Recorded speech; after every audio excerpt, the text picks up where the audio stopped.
making a peach cobbler. I'm going to teach you how to make one. But you should do this with an adult with you. And first you do is just take butter, put it in the frying pan, heat it up, then you put in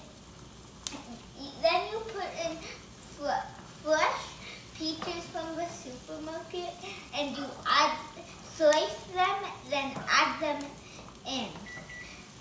But then, like now I'm on two. Then you stir again, but then you have to get raw sugar and put it in the frying pan. Then stir it, and soon we're going to add,